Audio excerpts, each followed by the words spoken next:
हमने एक दिन की तजवीज़ कबूल की, केयर टेकर सेटअप की जो ख्वाहिश है उसको तस्लीम किया। जो भी इलेक्शन जीतेगा रिजल्ट मानेगा। इलेक्शन की तारीख के ऊपर डेडलॉक है। इलेक्शन कब हो, हमारे दोनों ग्रुप की अपनी अपनी डेट्स हैं। मुज़ाकरात अभी जो है उसकी कोई अगली तारीख जो है वो। अस्सलाम वालेकुम नाजरीन, आप देख रहे हैं program power politics with Adil Abbasi. हुआ वही जिसका डर था। तवक्को के ऐन मुताबिक हुकूमत और पीटीआई के दरमियान इलेक्शन की तारीख पर इत्तफाक नहीं हो सका। हुकूमत सितंबर तक आने के लिए तैयार थी, जबकि पीटीआई अगस्त से आगे जाने पर राजी नहीं हुई। सवाल यह है कि अब होगा क्या, आगे क्या बनना है? क्या बातचीत का अमल कल के राउंड के बाद ख़त्म हो गया या पस पर्दा राब्ते और कोशिशें जारी हैं? इस हवाले से कल मुज़ाकराती टीमों ने मुख्तसर गुफ्तगू की, मोहतात और नपे तुले अल्फाज का इस्तेमाल किया और सहाफ़ियों के सवालात का जवाब दिए बगैर चले गए। आज भी दोनों तरफ से इस ज़िम्न में कोई क्लियर कट मौक़िफ़ सामने नहीं आया। गोया ये ज़रूर हुआ कि शीरी मज़ारी साहिबा ने एक ट्वीट किया और वजाहत की कि पीटीआई ने 14 मई को बाकी असम्बलियाँ तहलील करने की शर्त पर एक दिन इलेक्शन की हामी भरी थी, लेकिन पीटीआई की मुज़ाकराती टीम ने ऐसी वजाहत देना भी मुनासिब नहीं समझा। आपने नहीं देखा होगा किसी और ने कोई ऐसा बयान दिया हो। ताम पीटीआई ने पेशरफ रिपोर्ट और 14 मई इलेक्शन फैसले पर अमल दरामद की दरख्वास्त सुप्रीम कोर्ट में जमा करा दी, लेकिन वहाँ पर भी एक अहम बात यह है कि सुप्रीम कोर्ट ने अभी तक 27 अप्रैल की समाअत का हुक्मनामा जारी नहीं, ना ही अगली समाअत का कोई शेड्यूल दिया है। इस दौरान वज़ीर आज़म लंदन रवाना हो गए, जहाँ उनकी अहम मुलाकात मियाँ नवाज शरीफ से होना है। क्या ये समझा जाए कि आइंदा के लाएअमल का ऐलान इस मुलाकात के बाद होगा? क्योंकि दूसरी तरफ कौमी असम्बली के ऐवान से अदलिया पर मुसलसल नश्तर बरसाए जा रहे हैं। इसकी एक झलक आपको दिखाते हैं कि किस किस्म की वहाँ पर गुफ्तगू हुई। 10 साल का ऑडिट नहीं हुआ तो सुप्रीम कोर्ट ऑफ पाकिस्तान का पब्लिक अकाउंट्स कमेटी वो जवाब देंगे। कमेटी ऑफ द हाउस बनाएं, यहाँ पर चीफ जस्टिस साहब को बुलाया जाए और वो ये बताएं कि क्यों उन्होंने ये रिकॉर्ड मांगा है। ये अदारा जो है इसके सामने कभी बंदूक वाला अदारा और आज हथौड़े वाला अदारा है। ये नहीं हुआ आज तक कि इसके सामने कोई दूसरा अदारा खड़ा ना किया जाए या खड़ा ना हो। स्टैंडिंग कमेटी की मीटिंग्स की सारी कार्रवाई अदालत ने बुला ली है। सिर्फ वो कौन होते हैं हमें बुलाने वाले? 4 लाख केसेस पेंडिंग है, मातम करने का टाइम है इनका। बातें इतनी बुलंदो बांग दावे, लेट्स सॉर्ट इट आउट। इस तनकीद के दौरान अदलिया के एहतसाब के लिए पार्लिमानी कमेटी की तजवीज़ भी आई, जबकि पब्लिक अकाउंट्स कमेटी ने जजेस की तनख्वाहों और मराद की तफसील भी मांग ली है। याद रहे कि सुप्रीम कोर्ट ने पहले ही अदालती इस्लाहात बिल पर कौमी असम्बली की कार्रवाई का रिकॉर्ड मांगा हुआ है, जिसे इत्तेहादी अरकान ने ऑफेंसिव के तौर पर लिया है। देखना यह है कि इस स्टैंड ऑफ का मंतकी अंजाम क्या होगा। क्या ये सब कुछ वक्ती अहदाफ हासिल करने के लिए हो रहा है? इस पर आज के प्रोग्राम में बात करेंगे। हमारे साथ स्टूडियो मौजूद हैं नदीम अफजल चंद साहब, पाकिस्तान पीपल्स पार्टी के सीनियर रहनुमा हैं, अली नवाज अवान साहब, पाकिस्तान तहरीक इंसाफ के सीनियर रहनुमा हैं। प्रोग्राम के आखिरी हिस्से में ज़रा हम बात करेंगे सेंसस की भी, जो सिंध में हुए हैं, लेकिन अभी ज़रा डिस्कशन करते हैं कि ये मुज़ाकरात नाकाम हो गए हैं, आगे क्या होना है। इस तमाम मामलात पर हमने गुफ्तगू करनी है। अवान साहब, ज़रा आप पहले बताइएगा, ये मामला जो है डन एंड डस्टेड है या फिर वैसे पर्दा कुछ चल रहा है, कोई गपशप हो रही है? क्योंकि आप लोगों की टोन दोनों की बड़ी सॉफ्ट है। नहीं, दोनों ने अपनी अपनी जो मेजर चीज़ें हैं वो तो एक दूसरे को बता दी और उसमें तरीके इंसाफ ने उनको कह दिया अगर इफ़ यू वांट टू कि आप इलेक्शन एक दिन में कराना चाहते हैं, हम तो बहुत पहले से ये कह रहे थे कि इलेक्शंस एक ही दिन पे होने चाहिए। उससे पहले हमारी जो प्री रिक्विजिट है वो आप 14 मई से पहले जो बाकी असम्बलीज़ हैं उनको आप डिज़ोल्व करें और तरीके इंसाफ वापस पार्लियामेंट में जाएगी, क्योंकि आइन के अंदर रहते हुए ही सारी चीज़ें होनी चाहिए। पार्लियामेंट में, अदलिया में? अच्छा, वो आप उसकी बात कर रहे हैं, ठीक है, सही। और उसके बाद अजीब लगता है ना, आप लोग अदलिया ज़्यादा जाते हैं, तो मैंने कहा एकदम पार्लियामेंट में जाएंगे। शायद अदलिया के बारे में जो गालियाँ दी जा रही शायद उसकी वजह से आपको अदलिया ज़्यादा याद है।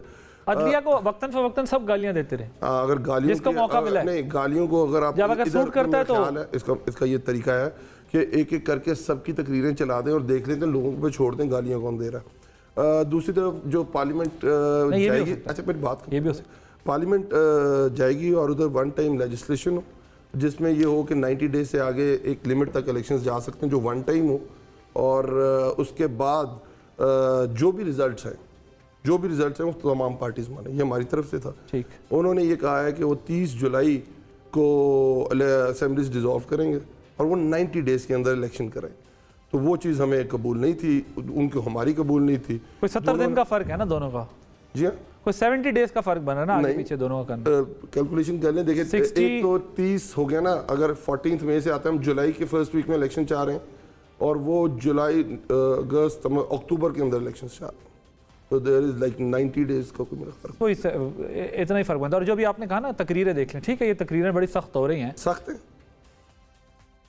और क्या कहना है मैंने, और बोले आप बता दें, वो कह देता हूँ, आप बताएं। चले मैं आज उन एंकर्स में शामिल हो जाता हूँ जो तर्जुमानी करते हैं बाकायदा पार्टियों की। ये मेरे से नहीं होगा यार, आपको पता है मुझसे नहीं होगा ये। नहीं आप करें अपने चंद साहब, मुझसे हो सकता है ये काम? आप तो बड़े तजुर्बेकार सियासतदान हैं इस मुल्क के। मुझे पहले मेरे सवाल का जवाब दें, मुझसे एक्सपेक्ट कर सकते हैं आप? नहीं, अगर हो सकता होता तो आप पहली जगह पे ठीक थे। और मैं इससे ज़्यादा कमेंट नहीं करूँगा। अच्छा अवान साहब, देखिए मैं आपको बता दूँ, अगर तो प्रिंसिपली बात करते हैं, ये बात सख्त हो रही है, बड़े सख्त अल्फाज इस्तेमाल किए जा रहे हैं। अगर आप ये कहें, आपके अल्फाज मैं दोहरा देता हूँ, कि अखलाक से भी गिरे हुए अल्फाज इस्तेमाल किए जा रहे होंगे, ये भी चले आपके अल्फाज।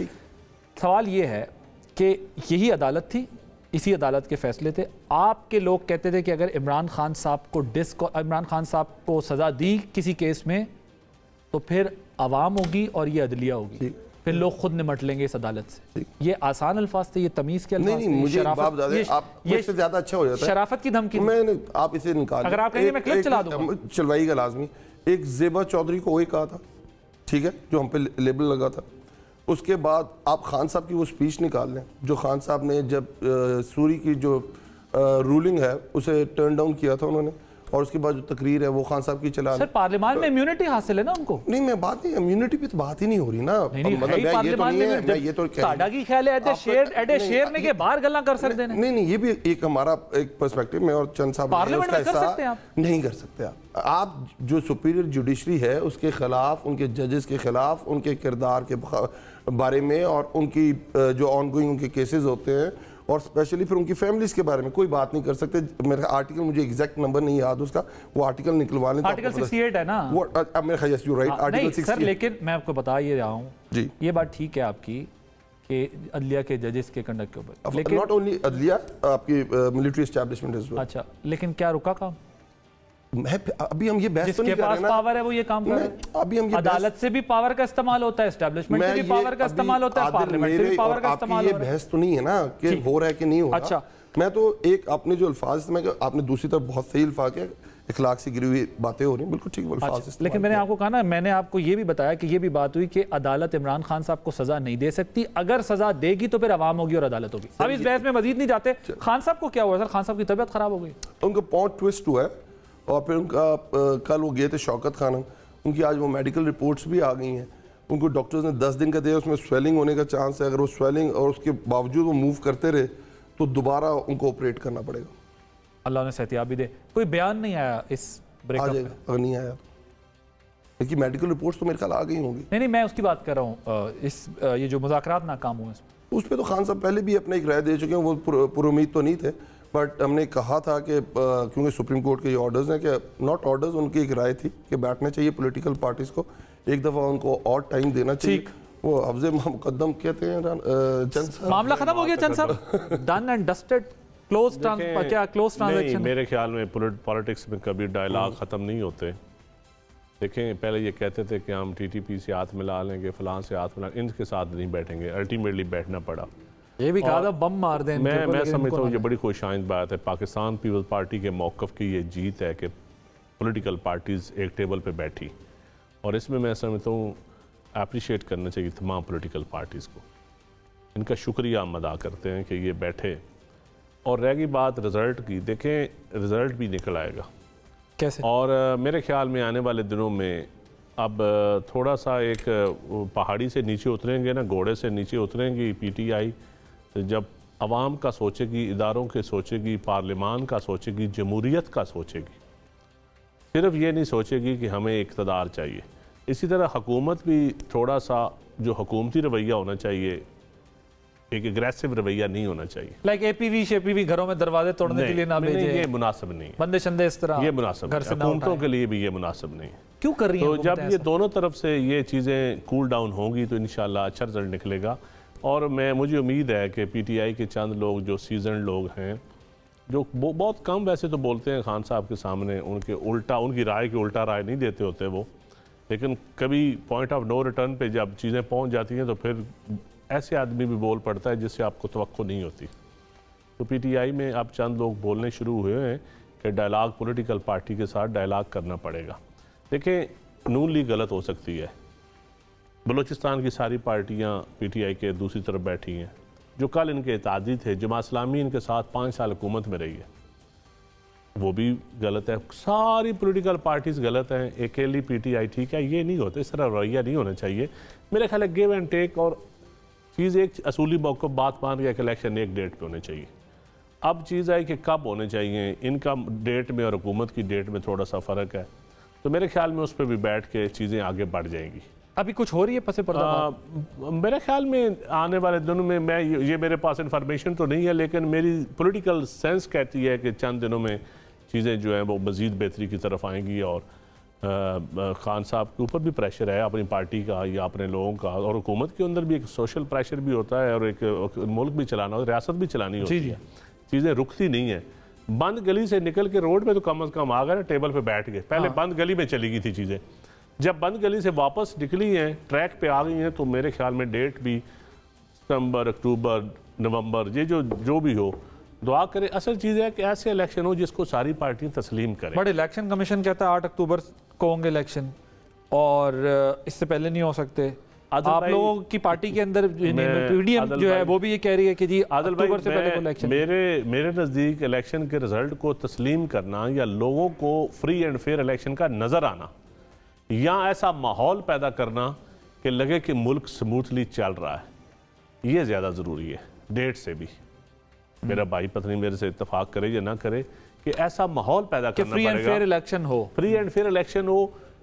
ये मतलब पता चले कि हम सब कोई अपनी अपनी मर्जी के मुताबिक पॉलिटिकल एक्टिविटीज कर रहा है, कोई रुकावट नहीं है, कोई शोर आप ये कह रहे हैं अगर अगले महीने इलेक्शन हो जाए और कोई नतीजा तस्लीम ना करे तो उसको क्या माना जाएगा? देखिए, तस्लीम जब बैठ के टेबल पे आप चीज़ें तय करेंगे तो फिर आपको तस्लीम भी करनी पड़ती हैं। और अब ये मुल्क मुतहम्मल भी नहीं हो सकता कि आप ये पिछले 10 सालों से तो आप धरना सियासत चल रही है ना, एजिटेशन, धरना सियासत, कभी सुप्रीम कोर्ट के बाहर, कभी पार्लियामान के बाहर, कभी कहीं। तो ये मेरे ख्याल में लेकिन उसमें मुल्क का नुकसान हुआ है ना। स्टेबिलिटी नहीं आई, कारोबार रुक गया, स्टेबिलिटी नहीं आई, इन्वेस्टमेंट नहीं आ सकी, स्टेबिलिटी नहीं आई, आपके प्रोजेक्ट रुक गए, इस्तेकाम नहीं आया, आपकी रिफॉर्म्स नहीं हुई। तो इसमें सारे कसूरवार हैं, डबल ट्रिपल कर्जे आपने लिए। अब ये चीज़ें पब्लिक भी देख रही है कि कौन कौन इसका जिम्मेदार है। इस बहस में मैं नहीं पढ़ता, मैं कहता हूँ उसका वे फॉरवर्ड क्या है। असल आपका टॉपिक है कि वे फॉरवर्ड, तो वे फॉरवर्ड वो तो कह रहे हैं हम जा रहे हैं अदालत के पास, उनको कह रहे हैं अपना फैसला इंप्लीमेंट करवाएं। सैटरडे को अदलिया से यकजहती के लिए बाहर निकल रहे हैं। इस वक्त अदालतों को और पार्लियामान को नहीं लड़ाना चाहिए मेरे ख्याल में। मैं तो समझता हूँ कि अगर पीटीआई किसी तरीके से वापस आ सकती है पार्लियामान में, हुकूमत में भी ये ऐसी चीज़ें चल रही हैं कि अल्टीमेटली शायद ये वापस आ जाएं। जिस तरह शाह महमूद साहब को रात को मैंने प्रेस टॉक सुनी तो काम आने के लिए तैयार हैं, अमेंडमेंट करने के लिए, कानूनी आइनी तकाजे पूरे करने के लिए। तो मेरे ख्याल में चीज़ें, इसका मतलब सिग्नलिंग ही होती है। लेकिन सर वो आपके स्पीकर ही नहीं आने दे रहे। सर जब बैठ के चीज़ें तय हो जाएंगी तो फिर कोई रास्ता निकल आएगा। कुछ हो रही है बात पीछे?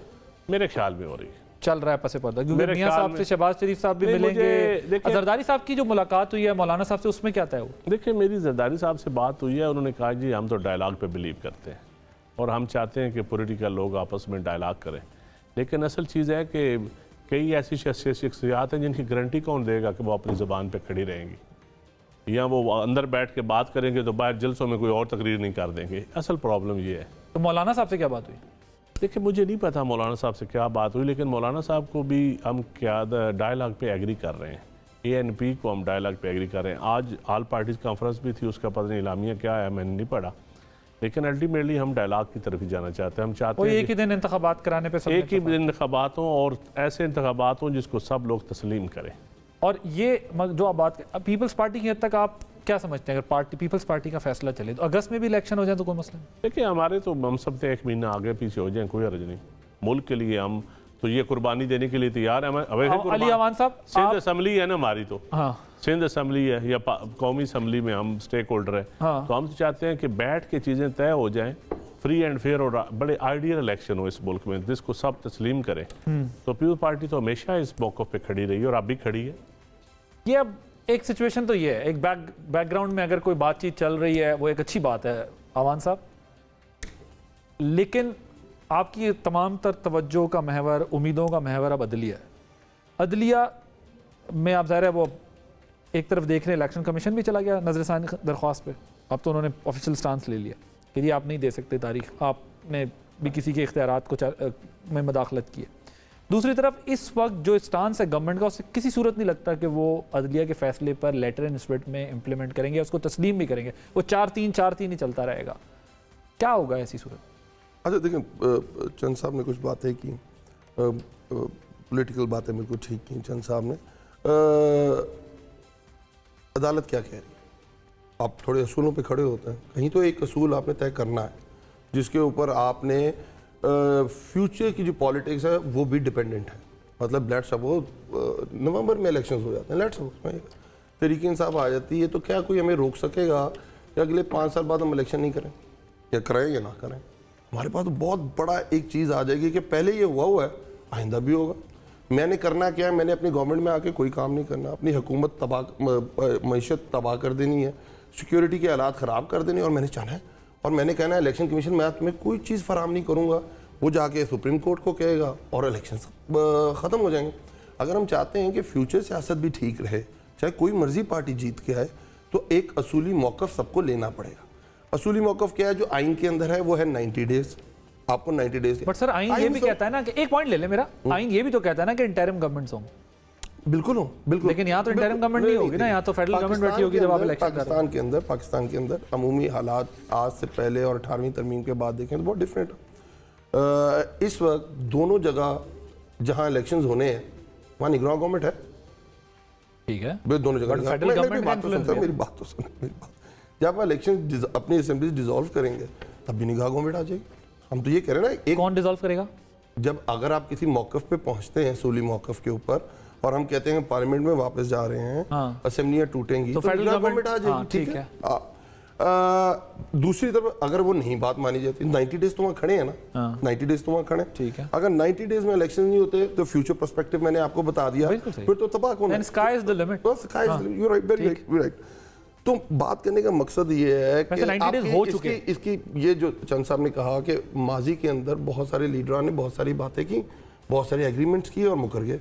मतलब 2007 के अंदर APDM बनी थी, if I am not wrong, और उसने जुडिशरी की मूवमेंट के लिए कहा था हम इलेक्शंस में नहीं जाएंगे, जिसमें नून थी, तहरीक इंसाफ थी, जमात इस्लामी थी, बहुत सारी जमातें थी। नून लीग वापस आई NRO जब उसका हुआ मुशर्रफ के बाद, और पीपल्स पार्टी तो कह रही थी हम इलेक्शन लड़ेंगे, उन्होंने कहा कि नहीं हम इलेक्शन लड़ेंगे, इफ़ यू रिमेंबर। फिर एक टाइम ये आया कि पीपल्स पार्टी और नून लीग के एग्रीमेंट हुए, और बाद में आसिफ जरदारी से मैं कोई कुरान और हदीस तो नहीं होता ना एग्रीमेंट, वो आगे की तरफ चले गए। तो इसका तरीकाकार क्या है, ये हम पे बहुत सारे इल्ज़ाम लगा सकते हैं। हम तो चाहते ही हैं कोई ना कोई गारंटर बने। गारंटर कौन बन सकता है? गारंटर बन सकता है इस वक्त जो 90 डेज के ऊपर आइन और की इंटरप्रिटेशन करेगा, वो सुप्रीम कोर्ट के अंदर दोनों पार्टीज जाएं, अपनी जो भी इनकी मामला तय होते उधर दें और उसके मुताबिक चीजें हो जाए। बट प्रॉब्लम यह है कि आपको अदलिया पर यकीन है, इनको अदलिया पे तहफ़्फ़ुज़ात हैं, आपको एस्टेब्लिशमेंट पे तहफ़्फ़ुज़ात हैं, इन्हें आजकल एस्टेब्लिशमेंट पे यकीन है। मैं एक सवाल करना चाहता हूं, ऐड करना चाहता हूं। मैं नहीं, बात तो यही है, आप कहते हैं इंटरप्रिटेशन, वो कहते हैं 4-3 है फैसला, आप कहते हैं इंटरप्रिटेशन, वो कहते हैं हम इन फैसलों को। आदिल भाई, आज अगर इस अगस्त तक इलेक्शन होते हैं, लेट्स सो अगले महीने इलेक्शन होते हैं, तो निगरान गवर्नमेंट आपको पता किसने लगवाई हुई है? पर फ्रैंकली स्पीकिंग बात करते हैं, फेडरल गवर्नमेंट किसकी है, ठीक है? चीफ इलेक्शन कमिश्नर किसके खिलाफ बायस्ड है? सबसे ज्यादा एतराज किस पार्टी को होना चाहिए इन 3 महीनों के अंदर इलेक्शन होने के लिए? सबसे ज्यादा हमें होना चाहिए। मतलब इलेक्शन पिंडी कॉल हुए हैं और हम पॉलिटिकल रैलीज नहीं निकाल सकते, कोई ना कोई रिस्ट्रिक्शन उसके ऊपर आ जाती है। सवाल करना चाहता हूं, नहीं मैं आपको ऐड करना चाहता हूं। आपने इंजीनियरिंग की इस्तेमाल की, रेस्टोरेशन ऑफ जुडिशरी का जिक्र किया। इफ्तिखार चौधरी के वक़्त आसिफ अली जरदारी साहब restoration of democracy, restoration of judiciary की बात, एक कुरान और हदीस का एक हवाला दिया। तो आसिफ जरदारी साहब कहते थे कि इफ्तिखार चौधरी का पॉलिटिकल एजेंडा है। तारीख ने साबित किया एजेंडा था कि नहीं था। सिर्फ मुझे आप चंद साहब सिर्फ बता दें मुझे। चंद साहब जवाब नहीं देंगे। अच्छा, अगला मैं सवाल कर रहा हूं। सवाल आप मुझसे करें, मुझसे जवाब तो लेना। मतलब अब मैं आप ये कह रहे हैं नहीं, खान साहब ने खुद सुप्रीम कोर्ट इफ्तिखार चौधरी की फेस की है। PTI का मौका फिर से पूछ रहा हूं, मैं ये कह रहा हूं, मैं इनकी हक में बात कर रहा हूं। नून लीग बैठे थे तो ये सोच समझ के बैठना था ना। तो मैं आपके आगे में बात कर रहा हूँ, आप जवाब ही नहीं दे रहे। नहीं मैं आप चंद साहब मेरी बात सुन, जब आप और नून लीग बैठे थे और आपने एक एग्रीमेंट साइन किया था जिससे पीपल्स पार्टी नून लीग पीछे हो गई थी, तो आप मुझे बताएं कि आपको सोच के बैठना चाहिए था ना उनके साथ। नून लीग किधर पीछे हो गई थी, ये चले गए थे इलेक्शन में भाई 2009 में। नहीं और बात कर रहे हैं और मैं और बात कर रहा हूं। एक वो है एपीडी, ये एपीडीएम का हिस्सा नहीं थे, ये नून लीग थी, जमात इस्लामी थी, बाकी बहुत सारे। बीबी की शहादत के बाद उनको हमने कहा कि आप आए भी इलेक्शन लड़े, फिर उन्होंने इलेक्शन लड़ा। देखें पाकिस्तान की तारीख में बड़े बड़े एजिटेशन हुई हैं, अल्टीमेटली मुज़ाकरात टेबल ही उनका हल निकला है। और ये मैं समझता हूँ कि इनकी नॉन पॉलिटिकल अप्रोच है। जो इदारों को देखें, हर किसी से गलतियाँ हुई हैं। अब इन्होंने जो आइन की सबसे बड़ी खिलाफवर्जी जब डिप्टी स्पीकर ने की थी, जो स्पीकर ने इनकार किया था असद कैसर ने, उसको अप्रिशिएट करना चाहिए। तो डिप्टी स्पीकर ने रूलिंग दे दी आर्टिकल 5 अदम एतमाद को मैं यहाँ ही किल करता हूँ कि ऐसा नहीं होता। वो उन्होंने एक आइनी खिलाफवर्जी की। ये तो देखे ना, हुकूमत ने उसके ऊपर फिर आर्टिकल 6 भी लग सकता था, बड़ी चीज़ हो सकती। मैं सकता हूँ पॉलिटिकल अप्रोच। उन्होंने जो फॉरेन इंटरनेशनल कॉन्स्पायरेसी की बात की, फॉरेन कॉन्स्पायरेसी की बात है, तो उसका आर्टिकल 5 लगता है। उन्होंने कहा पूरी असेंबली फारिग है, पूरी असेंबली फारिग है, तो सारे गद्दार थे। देखें आज उन्हीं गद्दारों में उसी एब्सोल्युटली नॉट पे एब्सोल्युटली यस पे आ गए। हाँ। देखें पॉलिटिक्स, आप सियासत करते हैं, हक है पीटीआई का सियासत करना, उनको कोई रोक नहीं सकता, लेकिन at the cost of constitution, at the cost of public ना करें। पब्लिक क्यों सफ़र कर रही है? ये जो आप एजिटेशन रोज़ाना, जो धरने, जो पिछले लेकिन ज़मान पार्क में आप समझे 3 महीनों से धरना ही चल रहा है, तो ये क्या है? इसमें स्टेबिलिटी कैसे आ सकती है? जो लोग इंटरनेशनल मीडिया या मीडिया कह सकते हैं जब हम गवर्नमेंट कर रहे थे तो आप भी यहाँ धरने लेके आते थे, कभी मौलाना साहब लाते थे, कभी पीपल्स पार्टी महंगाई मार्च करती थी। 3 दिन से ज्यादा कोई धरना रहा है 3 दिन से ज्यादा कोई धरना रहा। बिलावल साहब धरना एजिटेशन लाए थे, लॉन्ग मार्च, कोई रोड ब्लॉक हुआ, कोई इस्लामाबाद कहीं ब्लॉक हुआ, मौलाना आए तो मौलाना तो इनके अपने फेवरेट मौलाना साहब ने कहा मुझे लाए थे, जो ये सेम पेज पे थे, जिनको ये एक्सटेंशन था याद देना चाहते थे, वही मौलाना साहब ने कहा ना। तो ये देखें, ये गलतियां हुई हैं। गलतियों का तदारक कैसे हो सकता है कि आप आइंदा के लिए, कौम के लिए फैसले करें, सिर्फ अपने इक़्तिदार के लिए ना करें। सब ये तो इक़्तिदार मुझे इक़्तिदार चाहिए होता है। अली नवाज भाई, आपको सिंध जो हाउस वाली हरकत करने की क्या जरूरत है? कौन सी वाली? सिंध हाउस वाली। बलूचिस्तान गवर्नमेंट, मेरा ना कीजिएगा, गवर्नमेंट चल रही है नून लीग की, आपने बलूचिस्तान में उनकी गवर्नमेंट क्यों टॉपल कर दी थी? किसके कहने पे की थी? कौन सी गवर्नमेंट? बलूचिस्तान की गवर्नमेंट। जरदारी साहब ने मुक्के दिखाए थे, आपका 2 मेंबर थे। नहीं किस तरह हो गया? नून की गवर्नमेंट गिराने की बात। जी 2 MPA और आपने उधर गवर्नमेंट आउट क्यों कर दी? अच्छा, मैं बता, स्टेबिलिटी होती है, इस तरह गवर्नमेंट चलती। चंद साहब बातें बहुत अच्छी होती हैं, बहुत जबरदस्त होती हैं। 1977 में आप भी मुज़ाकरात कर रहे थे, आप भी कह रहे थे कि हम नहीं मानते हैं। उस वक्त भी आप भुट्टो साहब अड़े हुए थे, 4 इलेक्शंस की बात थी, आप वो कह रहे थे कि उनका उस वक्त ये था कि मेरे खिलाफ कोई बंदा ही ना खड़ा हो। तो देखें, बात करने का मकसद मैं चंद साहब को बात, लेकिन उसमें तो आप भी शरीक जुर्म थे। फिर आप सेनेट में, आप तो हर एक को ठहरा सकते हैं सेनेट में। मैं कह रहा हूँ आप तो हर एक में आप बोले नहीं, मैं कह रहा हूँ आप हर एक को ठहरा, आप बोले नहीं। मुझे बात बताइए, संजरानी साहब किसकी बात? संजरानी साहब किस पार्टी के? बाप पार्टी। अच्छा, और जो उनके वाइस चेयरमैन थे, वाइस चेयरमैन सेनेट, वो किस पार्टी के थे? पीपल पार्टी के। अच्छा, तरीके इंसाफ का कभी कोई बना है सर चेयरमैन? थे आम और आप और हमने इकट्ठे मिलकर बनाए थे। बात कर रहा हूं, पीपल्स पार्टी ने, मैं बना। देखिए, हमने मौलाना फजलुर रहमान को वोट डाला। मैं आपको बताता हूं चंद साहब, हमने मौलाना फजलुर रहमान को वोट डाला हुआ है।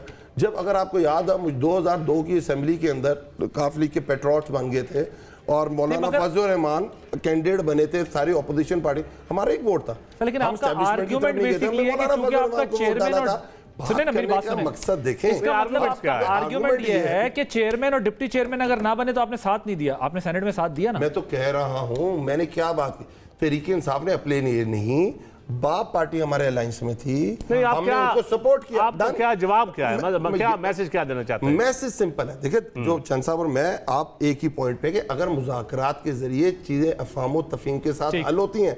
अगर आप मुझे कहेंगे आपने उस वक्त बुरा किया, मैं आपको कहूं आपने उस वक्त बुरा किया, यही पॉइंट था ना। तो मतलब उस वक्त सेनेट में नून की अक्सरियत थी, लेकिन आपने उस अक्सरियत के फॉर्मूले को इसलिए तोड़ दिया क्योंकि कोई बाप पार्टी बनाना चाहता था, कोई वहां से बलूचिस्तान गवर्नमेंट टॉपल करवाना चाहता था और कोई सेनेट के अंदर भी चेंज करना। यही बात हकीकत है ना। आज आप कहते हैं ना कि जी हमारी मेजॉरिटी थी, उन्होंने वोट ऑफ नो कॉन्फिडेंस लाई, आपने सेनेट में यही काम किया था। आपने एक माइनॉरिटी पार्टी। मुझे एक बात बताइएगा, मुझे एक बात मैं सबकी बात कर रहा हूं, सबकी बात कर रहा हूं। इसमें इन्होंने तो तोड़ी थी वहां। मैं कह रहा हूं बलूचिस्तान में पीपल्स पार्टी के 2 MPs थे, टॉपल कर दिया उन्होंने, बिल्कुल ठीक है। अब मुझे यहां बताएं पूरी जो पीडीएम लड़ाई उसूल की नहीं है ना अली भाई, पीडीएम फिर लड़ाई है मफादात। नहीं देखिए होता क्या, मैं यही बात करने की कोशिश कर रहा था। हर पार्टी का हर तरीकाकार सियासत का डिफरेंट है। चंद साहब आपको अच्छा लगे बुरा लगे, तहरीक इंसाफ ने 2 पार्टी सिस्टम तोड़ा है पाकिस्तान में अपनी सियासत के जोर पे। आप कह रहे थे कि 3 में कौन सी बुरी बात है? अच्छी बात मैं ये कह रहा हूं। नहीं आप मेरी तर्ज सियासत को निशाना बना सकते हैं सियासी तौर पे। लोग भुट्टो साहब की सियासत को तर्ज निशाना बनाते रहे, नून लीग की तर्ज सियासत को निशाना बनाते रहे, बट एक जो हमारे पास है, आप मुझे बताइए बिलावल भुट्टो को कहीं रोका गया था कि वो डी चौक ना पहुंचे? क्या पीडीएम को इलेक्शन कमीशन के सामने जलसा करने से रोका गया था? ठीक बात है, मैंने भी हवाला दिया कि सब एहतजाज हुए। आप तो वो लोग थे जो कहते थे हम सहाफत के साथ हैं, आजादी इजहार राय के साथ हैं, आप फंडामेंटल राइट्स के साथ हैं। 1 साल से नहीं आप होंगे चंद साहब, पर जो आपकी पार्लिमानी पार्टी है, जो आपकी लीडरशिप है, मुझे बताएं। आदिल भाई एक ब्रेक लेने देना है, काफी देर से गुड कॉप बैड कॉप जो पीपल्स पार्टी खेलती है, आप मुझे बताएं कहां है पीपल्स पार्टी जब बोल्ट टीवी बंद होता है? कहां है पीपल्स पार्टी जब एयरवे बंद होता है? कहां है पीपल्स पार्टी जब अरशद शरीफ कत्ल होता है? कहां है जब समी इब्राहिम को मारा जाता है, अयाज मीर को मारा जाता है? चैनल्स जितने आज आपको पता है आदिल भाई मुझसे ज्यादा और आप जानते हैं, आप इस फील्ड के अंदर हैं, कितना सेंसरशिप है, कितनी सेंसरशिप है आपको पता है। इमरान खान की तकरीर नहीं हो रही, आप बोले ना, आप तो सियासी जमात हैं, क्यों नहीं बोलते इमरान खान की तकरीर नहीं होनी चाहिए? क्यों नहीं बोलते?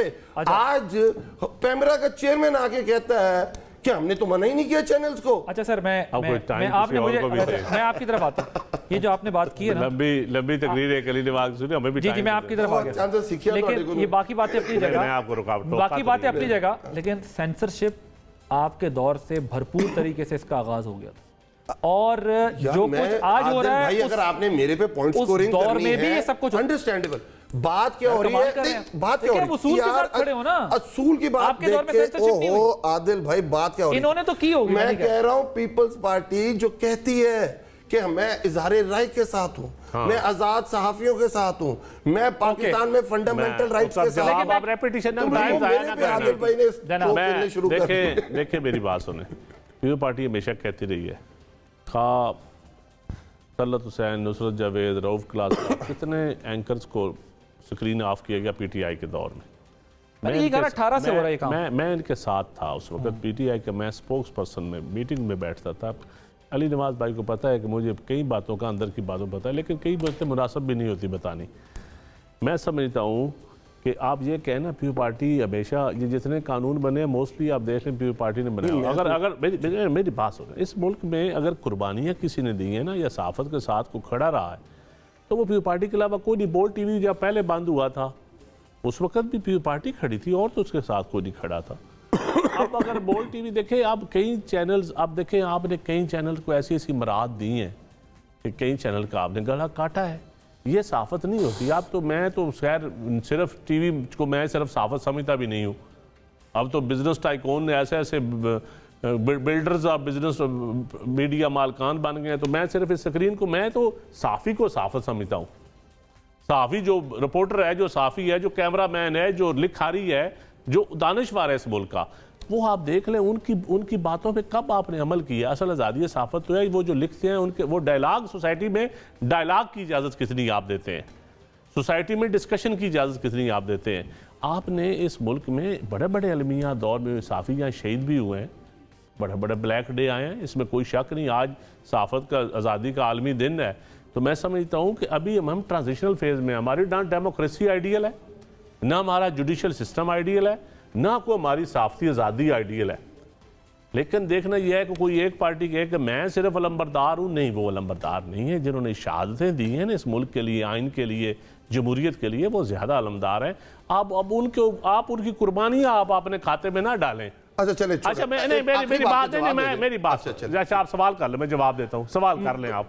एक बिलावल भुट्टो ने तकरीर की थी, मरियम बीबी, सिंध गवर्नमेंट आपकी थी और मरियम बीबी के होटल का दरवाजा तोड़ के लोग अंदर गए थे। बिल्कुल। बिलावल भुट्टो ने एक तकरीर की थी, मैं अल्फाज वो नहीं दोहराना चाहता, गवर्नमेंट आपकी थी, पर इस तरह की तकरीर जब इमरान खान का घर के दरवाजे टूटे हैं, जब परवेज इलाही के घर के दरवाजे टूटे हैं, तो क्यों नहीं बोल रही पीपल्स? देखिए दो चीजें, मरियम कोई जमानत पे थी नहीं थी, या मरियम के ऊपर कोई पर्चा नहीं था उस वक्त। अच्छा। आप मेरी बात सुन लें, अगर कोई आप आज आम आदमी के ऊपर पर्चा होता है, क्या होता है, उसको पनाह देने वाले को 216 में चलान हो जाता है। पॉलिटिकल आसफ अली जरदारी की जमानत खारिज हुई थी, आसफ जरदारी अकेली गाड़ी में खुद नैब को बुला के चला नहीं गए थे। पीपल पार्टी का लीडर कब छुपा है? पीपल पार्टी का लीडर नहीं, मेरी बात, मैं जवाब देता हूँ। मैं सदा आपने रियासत को ऐसे दाव पे लगा दिया है, अगर दरवाजे तोड़ने की नौबत आई है तो भाई आप पॉलिटिकल लीडर हैं, आप क्यों अवाम के शेल्टर में छुपते हैं? आप सरेंडर करें अदालत के सामने, सरेंडर करें कानून के सामने। हाँ, ये गलत हुआ है, चादर चार दीवारी का तकद्दस हम कभी भी इसको अप्रिशिएट नहीं करते। हाँ, परवेज इलाही का गारो, हाँ गुलाम रसूल बेचारे मोची का गारो आम आदमी का भी होता है रोजाना। ये नहीं है कि सिर्फ लीडरों के साथ ही होता है, इस मुल्क में आम आदमी के साथ जो कुछ होता है आप तसव्वुर नहीं कर सकते। लेकिन ये कानून माना हमारी जिम्मेदारी है ना। जब आम आदमी मरता रहे, आम आदमी इश्तिहारी हो जाए, उसकी जायदाद जब्त कर देते हैं, उसका माल मवेशी पकड़ के बांट देते हैं, और लीडर को पूछने को नहीं 20-20 पर्चे होते हैं। ऐसा नहीं होता, ऐसा नहीं होता। जज्बाती आदमी नहीं, तो मैंने कह दिया मजम्मत करते हैं, मैंने कहा मजम्मत करते हैं। नहीं, आप नहीं चंद साहब, पार्टी हमारी मजम्मत करती है, नहीं हमारी पार्टी मजम्मत करती है। लेकिन आप ये मरियम के रात सोए हुए वो अल्फाज जो उन्होंने अदा किए थे असेंबली के अंदर, मैं तो आप मुझे पता है जज्बाती नहीं है, आप अलीनवाज भाई आप मेरी लीडरशिप काउंट करती है। मेरी बात सुन, लीडरशिप अपने वर्करों को तमीज सिखाती है, फॉलो करवाती है। गाली देके नहीं, मेरी बात सुने, मेरी बात सुने, एक मिनट मेरी बात सुने ना। अच्छा, जो फरियाल बीबी को रात 12 बजे आपने जेल बैनुअल के तहत, अच्छा, आप इसका बदला ले रहे हैं? नहीं, तौबा, ऐसा नहीं, मेरी बात, ऐसी रवायात आपने डाली है, हमने डाल दिया सोसाइटी में, इसलिए आपके साथ खड़ा कौन नहीं होता। थैंक यू यार, वो आप समझते हैं सोसाइटी में अगर हम पे हमारे साथ नहीं खड़ो तो इलेक्शन करा दें। नहीं, वो इलेक्शन हो जाएंगे यार, इलेक्शन करा दें, हमारे साथ खड़े क्यों नहीं हो रहा? आपकी चीफ इलेक्शन कमिश्नर हमारे खिलाफ है। नहीं, किसने लगाया था? यार जावेद इकबाल किसने लगाया था? आपने उसको कायम रखा। अच्छा। तैयबा गुल केस में निकाल देना था आपने। आइडियल पोजीशन लेते तैयबा गुल। नहीं, आप आपकी बारे में नहीं बोलता। नहीं, आप मेरी बारे में सवाल जवाब करें ना, ये पीटीआई स्टाइल नहीं है ना। मैं सवाल करूं, आप जवाब दें। जावेद इकबाल तैयबा गुल केस में आपने क्यों नहीं निकाला? आइडियल पोजीशन आपने लेनी थी। आसम मुनीर बाजवा के ऊपर करप्शन का केस आया, आपने क्यों नहीं निकाला? ऐसी कोई पोजीशन आप लेते, एक ही मुलाकात में क्लियरेंस दे दी थी। एक आप ऐसी मुलाकात करते, आज हम अप्रिशिएट करते, हम कहते कि आपकी हुकूमत आई है, आपने ये चीजें आइडियल की है ना, आपने नैब रिफॉर्म्स की ना, ऐसी चीजें की। देखें, जेल बैनुल आपने तोड़े। पाकिस्तान की तारीख में कभी ऐसा नहीं हुआ विक्टिमाइजेशन के अमेरिका या चाइना या किसी मुल्क में खड़े होकर एक मुल्क का सरबराह कहे, चीफ एग्जीक्यूटिव कि मैं वापस पहुंच के मैं जेल मैनुअल पे यूं करूंगा, ऐसा नहीं होता।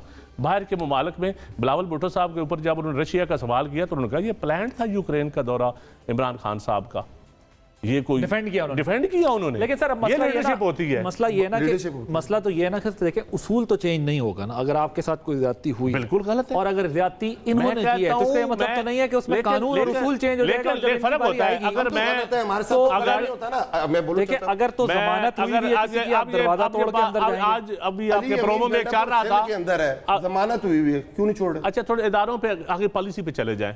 आज जो अदलिया के ऊपर पब्लिक अकाउंट्स कमेटी के नोटिस की बात है, देखिए ना, ये होती है चीज।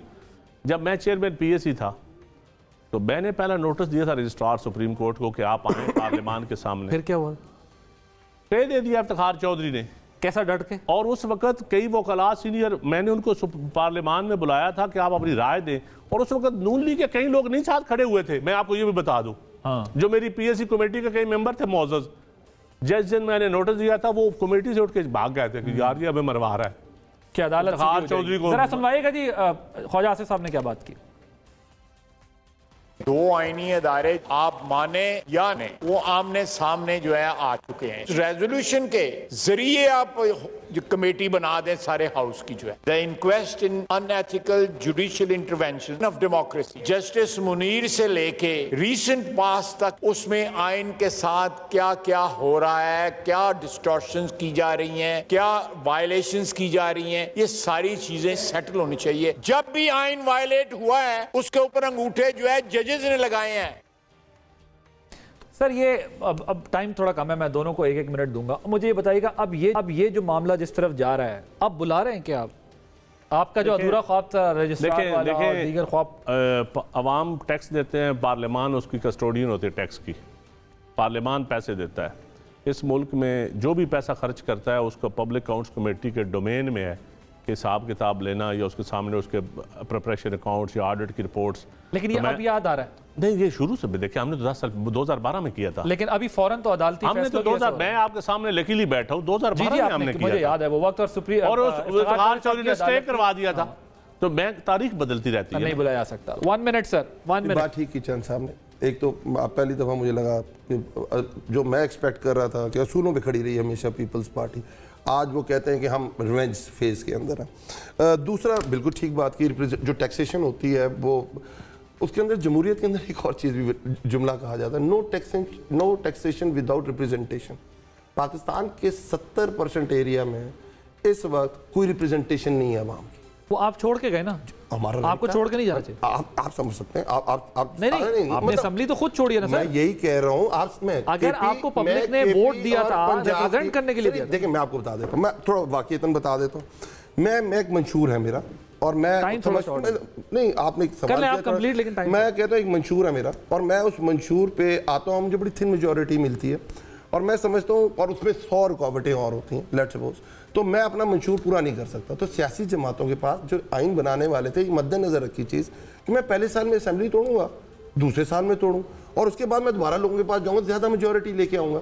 पुर्तगाल ये किसी के अंदर पे नहीं तोड़े ना। आप देखें सर, चले आप समझ सकते हैं, मैं बलूचिस्तान असेंबली की बात नहीं कर रहा। चंद साहब आप अजीब अपने दिल पे ले जाते हैं, बलूचिस्तान असेंबली की बात नहीं कर रहा मैं। अब तो आपके लोग खुद कहते हैं हमें डराया गया, हमें धमकाया गया, हमें डंडा दिखाया गया, कहा एक तकरीरी हो जाएगी और उसके बाद अब सब नाहल हो जाएंगे, इसलिए हमने टॉपल कर दी। आप चंचा छोड़े वसूलों की सियासत, और आप छोड़े वो जो आपके फरमात थे, और वो कहते थे कि भुट्टो साहब ने ये कहा, बीबी शहीद ने ये कहा, आपके हम जरदारी साहब ने कहा जो कहा। लेकिन आपको भी मशवरा तो दिया, आपको मशवरा दिया पंजाब असेंबली तोड़ दो, ये सर मैं ये कह रहा हूँ कि मैं उसके ऊपर जा रहा हूँ। देखिए अगर उनके मशवरे मानते होते, देखिए चले आप 30 सेकंड बोल रही था, बिल्कुल हंसने तो दे इस महंगाई के दौर में। नहीं, आपका हंसना बनता है, आप बोल महंगाई की है, अब हंसेंगे नहीं, बाजवा साहब के कहने पे असेंबली तोड़ी है, बाजवा साहब के कहने पे असेंबली तोड़ी है, इसमें मैं हंसूंगा तो मैं क्या कहूँ। बिल्कुल ठीक बात है, और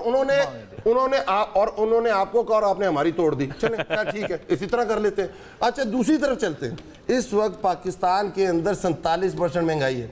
कैबिनेट क्या है मुस्तफा एपेक्स केस के बाद कि decision of the prime minister is mean the decision of the cabinet, उसके अंदर रिप्रेजेंटेशन है पे छोड़ दें यार। 47% महंगाई हो गई है। आप कह रहे हैं कि पाकिस्तान को आप G20 इंडिया कहां कर रहा है और आप वहां जाना चाहते हैं, आप दोनों से आपको वहां बुलाना नहीं चाहते। दोनों से मेरी मौदबाना गुजारिश है कि मिलजुल कर इस मुल्क में, वाकई असल इशू है जो आखिरी में हमने बात की है, 36-37% महंगाई, लोग रुल गए, बर्बाद हो गए। अगर सियासतदान इस मसले का हल नहीं निकालेंगे, ना पल्ले कक इनके रहना ना आपके रहना, किसी के पास, हम में से भी किसी के नहीं रहना, ये सब बहस फजूल हो जाएगी, क्योंकि जिसको पेट की आग भूख तंग करी उसको इन बातों से कोई नहीं लेना। Thank you so much Ali Nawaz Awan साहब, चंद साहब, आप शुक्रिया। एक ब्रेक लेते हैं, ब्रेक के बाद जरा कराची का मसला डिस्कस करेंगे और सेंसस पर बात करेंगे।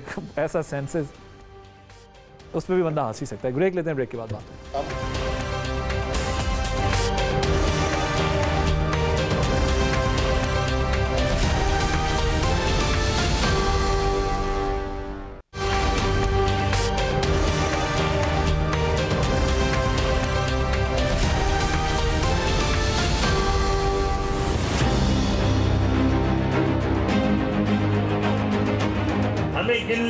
इससे पहले कि उल्टी गिनती शुरू हो जाए। ऐसी सूरत हाल ना पैदा करें कि हम दोबारा कहें कि हमें ये सेंसस नहीं मानना है। जिस मरदमशुमारी के ऊपर शदीद तरीन एतराज कर रहे थे सिंध के वजीर आला, वो उन्होंने खुद करवाई थी। जो यहाँ जिंदा है उसे गिनना पड़ेगा, इज्जत से गिन लो वरना अपनी गिनती पूरी करवाएंगे।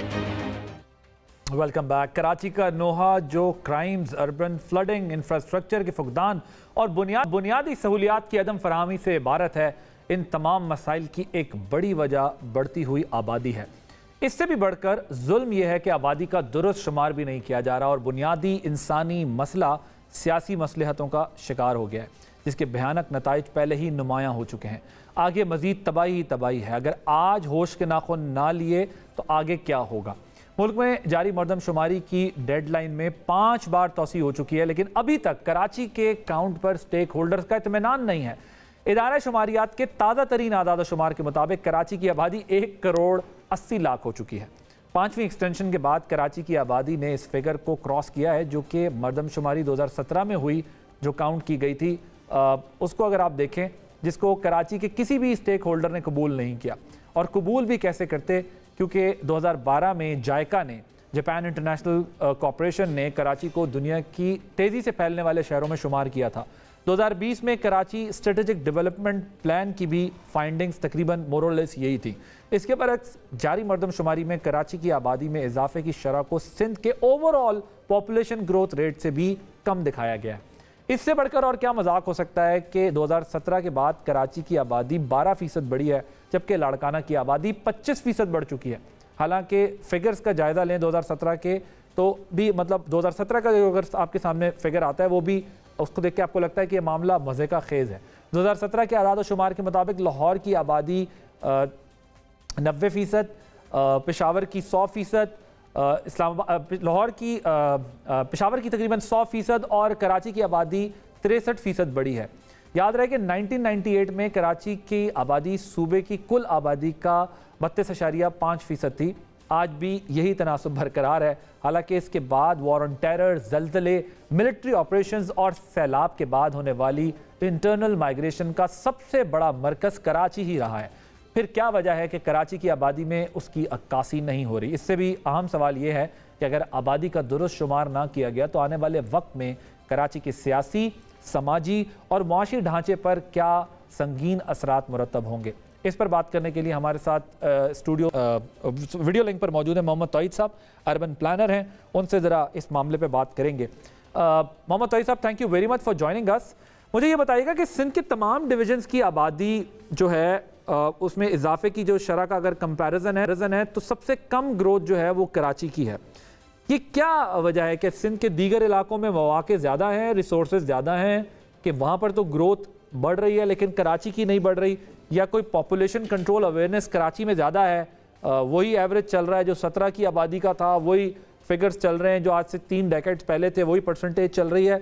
ये क्या मसला लगता है आपको? कराची के कम नंबर्स का रीज़न पॉलिटिकल है, क्या चक्कर है आपके ख्याल में? कैपेसिटी नहीं है या कोई और मसला है?